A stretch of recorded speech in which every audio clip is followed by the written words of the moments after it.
So today I want us to talk about how we can encourage our students to make small changes that are going to lead them to some big results. So I've been studying about Coach John Wooden and how he was able to produce a championship record in sports when he was at UCLA.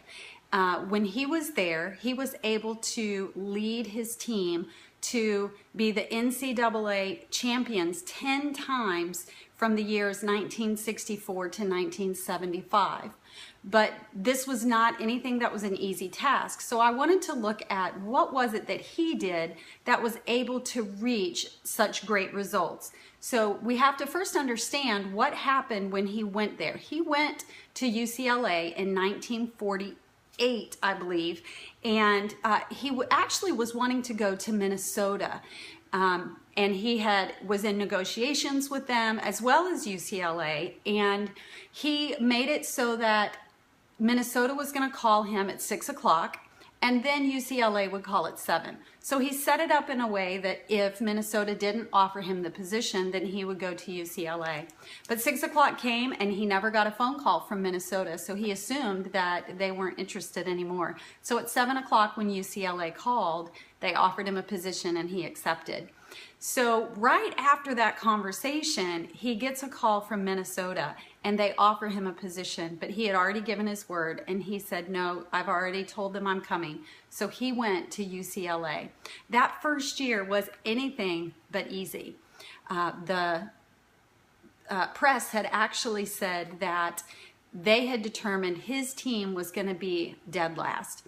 And at the end of that season, they weren't in last place. They actually had won their division. They had a record of 22-7. And there was a quote that John Wooden said, and this is what he had told his players. He said, "You have to apply yourself each day to become a little better.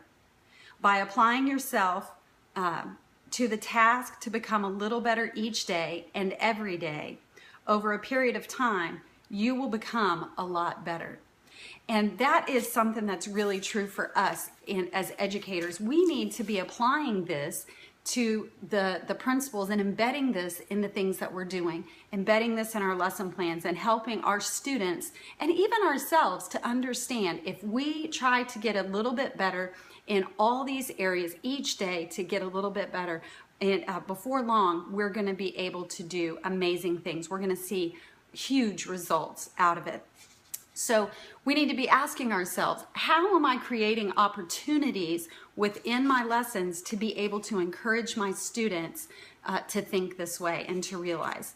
So one of the things that he did was he really focused with his players on the fundamentals. He worked with all of his players. He didn't work with just the first string. He worked with all of them.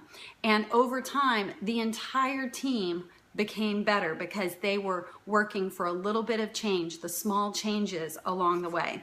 And this was really hard work. There were times when he decided, was thinking about he wanted to give up and that he wanted to, go somewhere else. And he had opportunities, but he stuck it out because he believed in his team and he knew that he had made a commitment. And so he didn't ask his team to be mistake-free. He didn't ask them to always win. What he asked them was that they would be fully engaged and that they would try their best. And he knew that he said, the question isn't about whether they won the game or they lost the game. But the question he would ask his students, he would say, or his players, he would say, did you give your best effort? And so if they were able to answer yes, they were giving their best effort, then his response to them was, you may be outscored, but you're never gonna lose.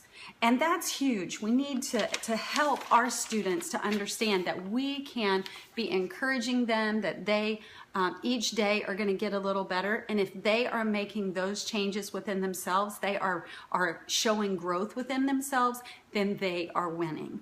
So we need to really be able to encourage our students and celebrate those small gains and those small accomplishments along the way, because we can't wait for just the win. Coach Wooden was encouraging his students when they did something during the game and they did it the correct way, then he celebrated that with them. Even if it was a game that they didn't win, he still celebrated all of those small things. He believed in really developing a growth mindset within his players. And what he saw was, in developing that growth mindset, it really paid off in the end. So remember, you are your student's coach. We need to remember to coach well. Remember today, you matter, and today matters. Thanks, guys.